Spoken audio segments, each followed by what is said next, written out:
Working.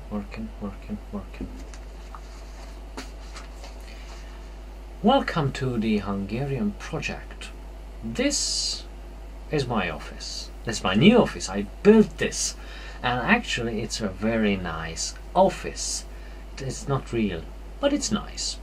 So it's nice to have a good office, where you can just sit back and just think about stuff. Or you just the usual stuff. Just thinking and whatever. But let's get down to business. And today's business is very easy. If you have to choose one country in the world, only one country, which basically so if you have to choose one country in the world that actually achieved total and utter capitalism, what would you choose? I mean, what country possibly could earn that title in the world? I mean, is it perhaps the USA? Well, you might have a chance there, but it's not. Is it perhaps Russia? Well, no, definitely not Russia. But what country is good enough to deserve the most capitalist country in the world expression? Well, it probably would be Switzerland. Yeah, it is Switzerland. Why? Well, according to my source, in Switzerland, which is the country of opposites, you have a very high salary. That is very capitalist, don't you think? I mean, in Hungary, there is very little salary. So you would think that in a working capitalist country, with a good economy, there would be big salaries. And there are. But you have to pay for basically everything. And that includes the fire service and health insurance and whatnot. So for example, in Switzerland, yeah, that would be funny, but no.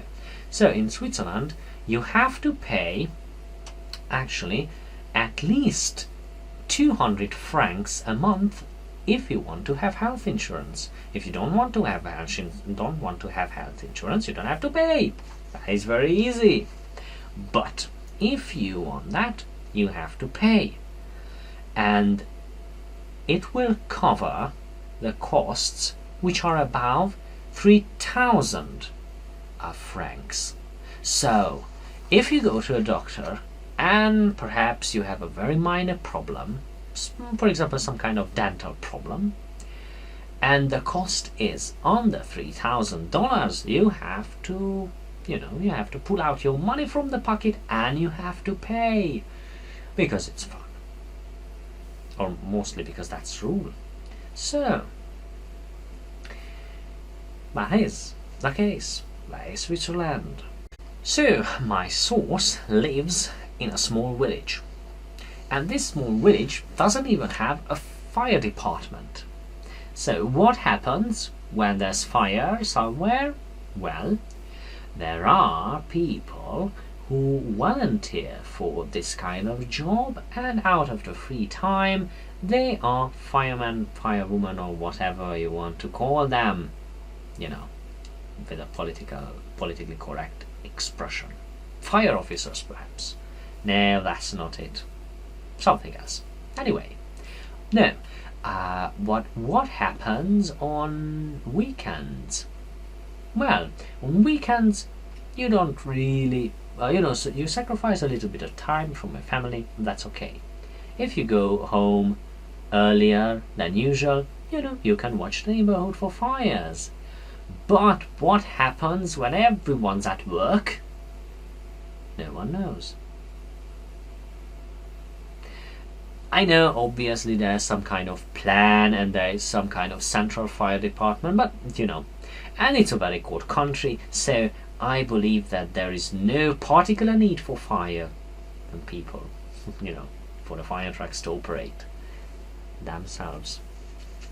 Don't even ask. I don't even know what I'm saying. So next, banks. Everyone knows banks of Switzerland, but there are two kinds of banks. First kind of bank is when a bank where there is but anybody can go to those banks. They're not very national banks of some sort, but they are the banks of the everyday people. So you can get a very cheap account, 30 francs per month, and that includes a credit card and everything you ever need. Free cash withdrawals, internet bank, and stuff. But there are private banks.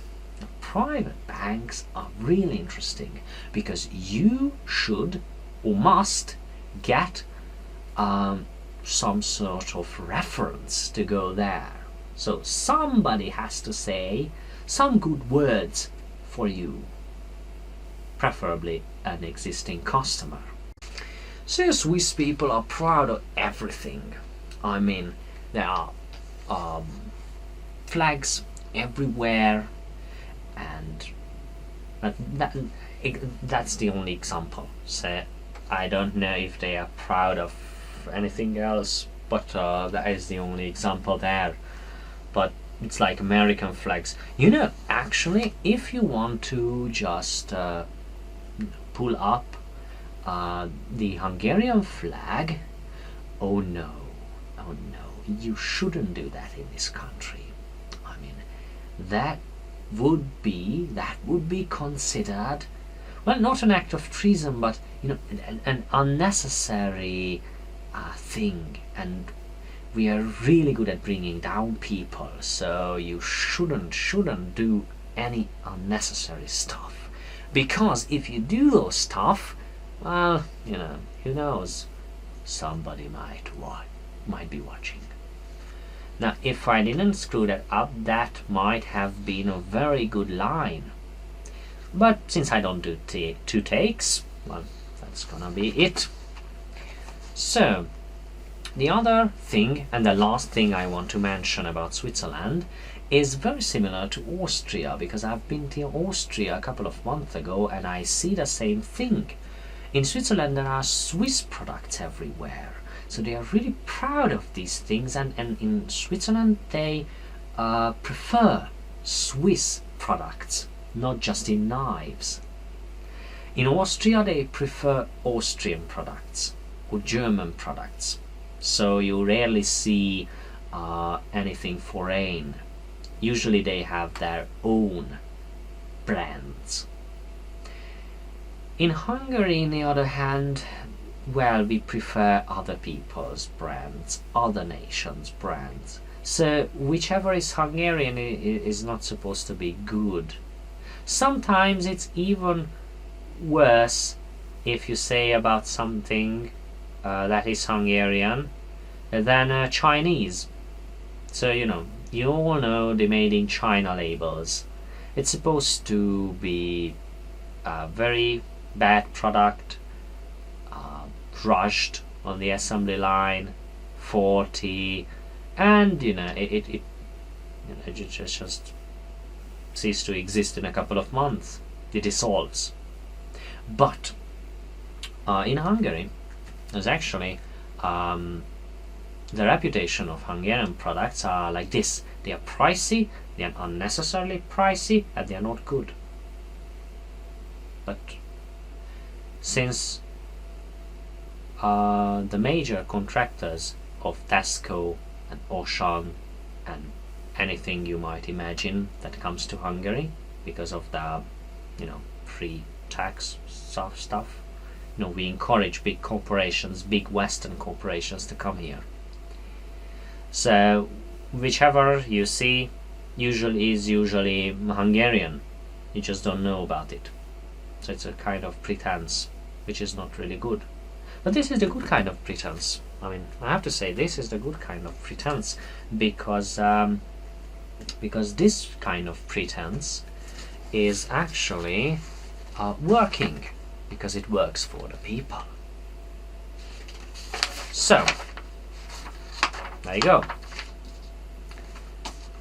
Next, well, there aren't gonna be any Hungarian news right now. I tell you why. I'm quite tired of Hungarian news. They are so depressing, and I'm getting these very interesting and very nice and very encouraging news from other countries, and actually they seem more interesting to me. Actually, I can learn about Colombia. Well, they're not really good news, but you know, I learn something about Colombia. I can learn about Canada right now, or in a couple of minutes, and of course I can learn about the before mentioned Switzerland. I believe I talked about Switzerland. It is not very encouraging when a spokesman doesn't really know what he's talking about. But hey, anyway. So, but of course, there is going to be a little talk about something which is very Hungarian, and that is our major political leaders. This topic I really just just roll it around, just attach it into every new project I'm making, to every new episode, and I doesn't seem to have perhaps the courage or perhaps the interest to make it, but now I can't really just delay it anymore. I should do it, and I'm gonna do it. So in a couple of minutes you are going to hear about our two major political personalities, but before that there will be Canadian news, and after that, so before the stuff, yeah, so I got lost sometimes, but after the Canadian news, but before the Hungarian political thing, there will be history. History is always interesting. Alright, so let's move on.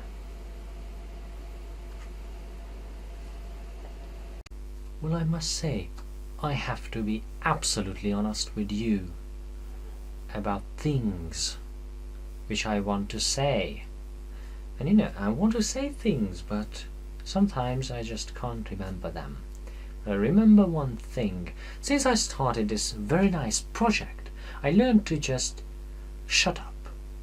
Because I know that Hungary isn't a perfect country. It's far less perfect than it's advertised. And there are many way better countries. And that's why I learned to shut up. Because there are some countries who people seem to do things the right way, and I don't know how they can do that. Maybe it's a cultural thing. No matter, let's hear something about Canada. Okay, so Canada has three main federal parties: the Conservatives, the Liberals, and the NDP, the New Democratic Party. Well, yeah. And a fourth party that is a French separatist party. Now, let me be absolutely clear with you. When I hear the term separatist, I always think about Star Wars and most of the films about episode 2, when we learn that there's a separatist movement. And I know that this is not that kind of separatist party, but you know, it raises questions. I'll have to tell you, it raises questions. But let's be serious. Also, there's a fifth party, the Green Party, much like in New Zealand, although in opposed to the New Zealand Green Party, which had many seats in a parliament, they have only one. Yeah. Actually, I believe in Hungary there is one in the parliament. There is one person who is an independent candidate, and he's alone. And that must feel lonely, because going green is a very important thing these days. and much of the countries, many of the countries, and much of the the world population doesn't really realize it, because it is quite important. Heck, nobody in Hungary really realized this. Let me tell you a little story, and I know I should talk about New Zealand, but let me tell you a little story about Hungary. So, it will be about BKV, the Budapest Transportation Company. So, it goes like this. They had, or got a new sort of computer system. You can send internet emails, and you can do a bunch of things with the internal network. You can even remote control all the things which are in different parts of the metro station or the underground station, and so on. I believe that you're familiar with the concept, using computers, networked computers, to do stuff. Of course, in Hungary we have our own way to do such a thing. In Hungary, it is very easy not to trust people and not to trust machines. And I know the pending apocalypse of the rise of the machines is upon us, and I know it will be very bad. But it doesn't change the fact that until that time comes, we could really trust computers and not do twice as much paperwork, than they would do without computers. Yeah. And it's actually a fact. I know people inside. Yeah. So, let's get back to Canada. So they have this Green Party member in the parliament, very lonely fellow. The Conservatives finally got a majority in the House in the last election, which is interesting to me, mostly because I don't know much about politics in Canada.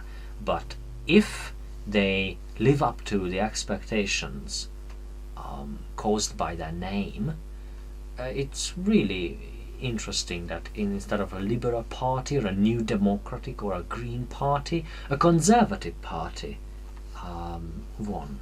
But hey, the Liberals have been in power most of Canada's history, but had a terrible defeat, which is interesting. I'd really like to know more about that defeat, but we'll have to wait until next time.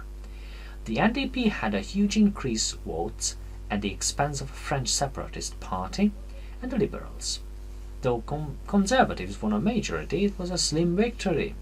They may have only won because they were the best horse in a glue factory. Well, yeah, I know that feeling. There's an upcoming election in 2 years, and if the people insane in Hungary, they really are going to vote against Fidesz, because they just keep doing very weird stuff.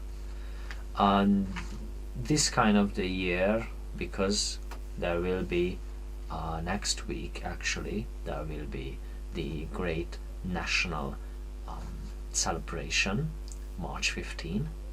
They are really quiet. And of course, the next episode may be about, or will perhaps be about, that's a good expression, so will perhaps be about some kind of uprising in Hungary, because that's expected this time of year.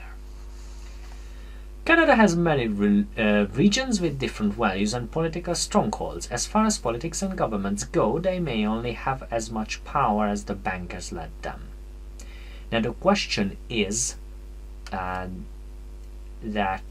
who are these bankers? Because I hear a lot about bankers being in big countries in Europe and in the US, and they cause a lot of trouble, because whoever controls the money controls the nation.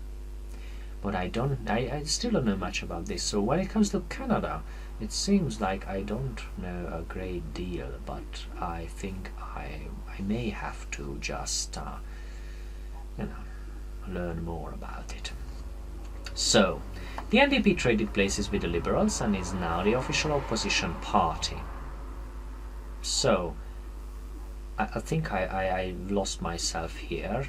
The New Democrats didn't win, but the Liberals won even less. So now the NDP is the major opposition party, and the Liberals are in third place, almost completely destroyed. There we go. The French Separatist Party has also been reduced to nothing, which is very strange, because I think I heard there are a lot of French people there. Well, maybe the party isn't very strong enough. Isn't strong enough. There's no very in that sentence. You didn't hear it. You didn't hear it. And these are not the droids you're looking for. Also, there's a great trick. It's sad it's not working. It is so thought that the French voted for the NDP mainly because of the charismatic leader who, since winning, has died due to cancer. Poor him or her. There's not going to be 1 minute silence. It is debatable if the new leader can keep the French vote. Yeah, there's always. It's like there's a new leader, and there's there's always a reason why that new leader was second place. Because according to my knowledge, political parties don't just come up with new people every day to lead them. Not even Fidesz does that. They come up with people to speak in the name of the party, but those people don't really hold key positions.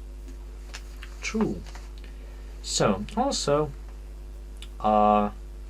Hungary is very, very little. I don't know how many times it could fit into Canada, but, well, that could be a lot. Also, Canada could be a very cold country sometimes, with all the tundra and stuff. So, that could be an interesting place to live without neighbors and stuff. Anyway, what's next? Oh yes. Actually, do you know what I forgot? I forgot my glasses. Yeah, that's a mistake. But I won't put them on because I like consistency.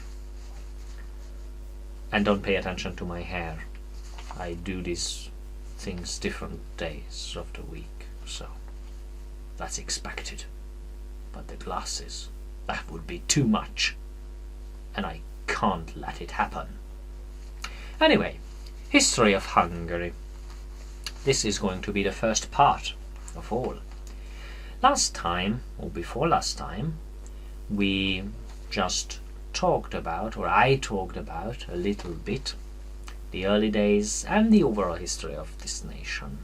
Now we're going to talk about only the first period, the first of many. And this period will be the early periods. However, I'd like to go over again, just a little bit, with numbers this time, years and stuff. But first of all, let me tell you that Hungary is a country in Central Europe. Its history under this name dates back to the Middle Ages, when the Pannonian Basin was colonized by the Magyar. And again, why is it called Hungary if we are called Magyar? That's always a strange thing to me, and it's never answered. Magyars were a semi-nomadic people from what is now central northern Russia. And it's true. For history of the area before this period, see the Pannonian Basin before Hungary. But of course, we are not talking about that, because we don't care about that things without Magyars. Although history is very connected, So when it comes to us Hungarians, we really took part of the major things in history. 2 world wars, invasions and stuff, but we don't really have any saying in Africa, Australia, Asia and America, the 2 American continents. And of course we don't have anything to say about the Antarctica. Actually, I don't know who learns about Antarctica, except people who are preparing to go there. But anyway, so let me just share something with you, you know. So the first episode will be about the early history. It's going to be 1 episode, a few minutes from now, because the early history is quite short.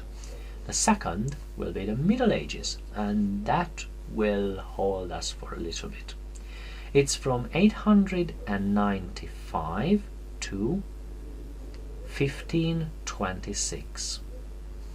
And then the early modern age, the aftermath of the Ottoman Wars, if you have ever heard of that, from apparently 1526 to the 18th century, which I believe is the 1700s.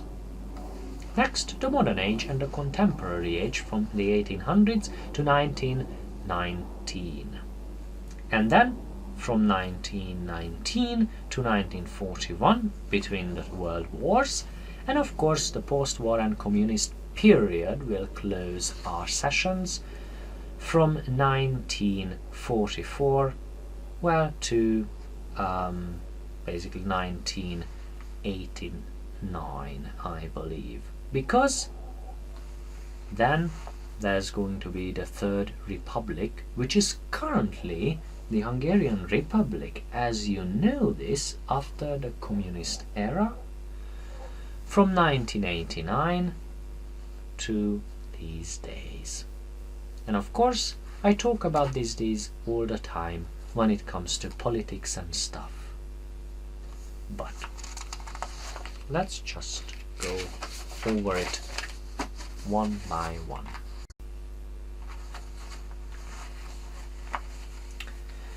As you can expect this, we don't know much about these early periods, but the Roman Empire conquered territory west of the Danube between 35 and 9 BCE. From 9 BC to the end of the 4th century AD Pannonia. The western part of the basin was part of the Roman Empire.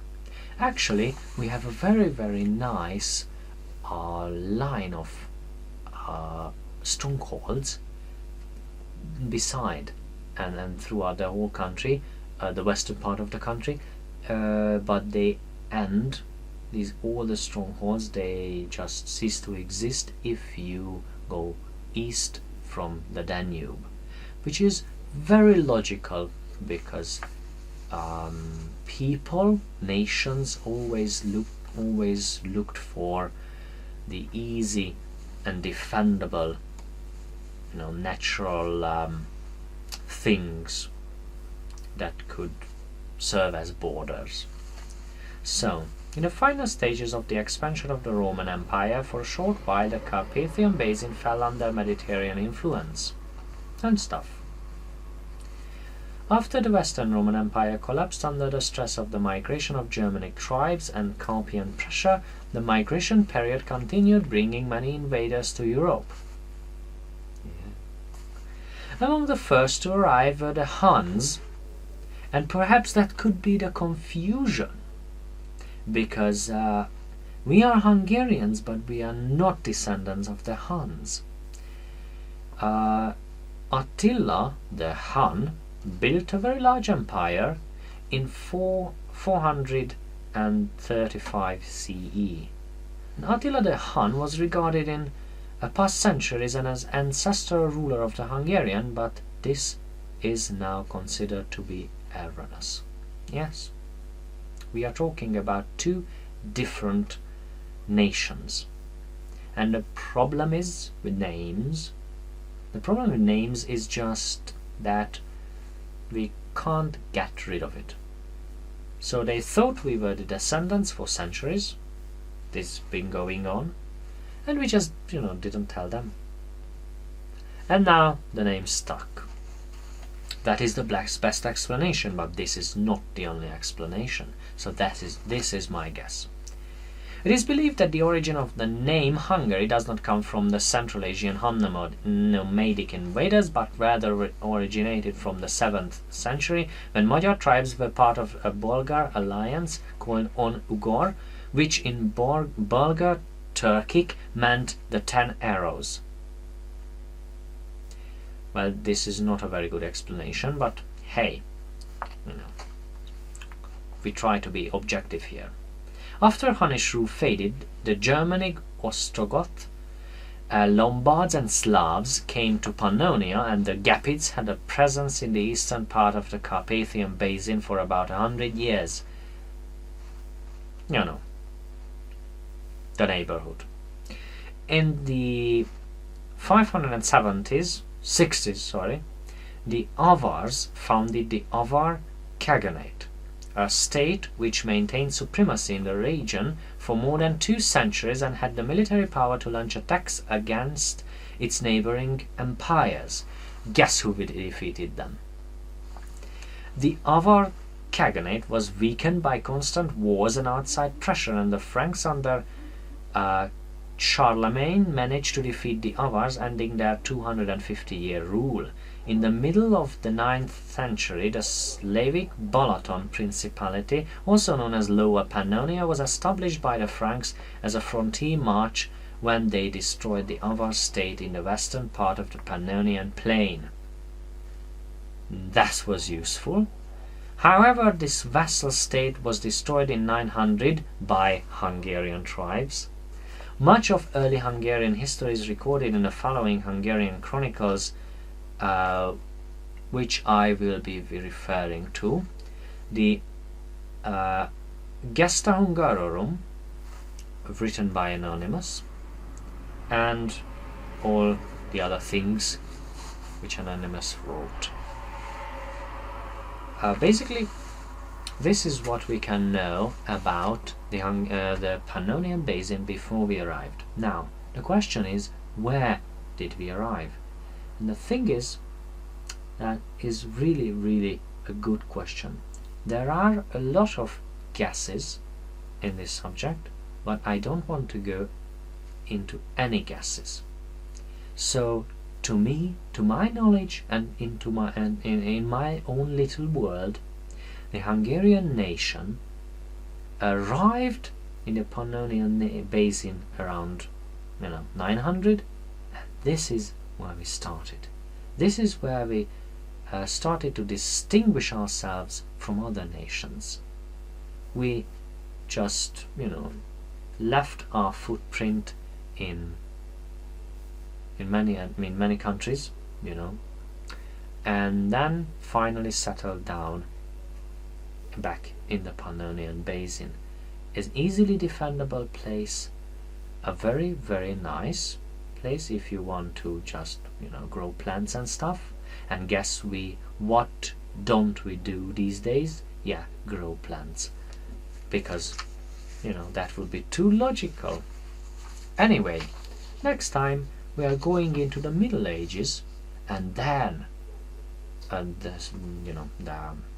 the whole history of Hungary starts, because we can talk a lot about things in the past. We can go into many different kinds of guesses, but the truth is we don't know, and we may never know, because there aren't many sources we can work from. There is a rumor that there are still Hungarians in the middle of Asia, actually the north of China, but these are just guesses. We don't really know. Perhaps another time I can talk about that too.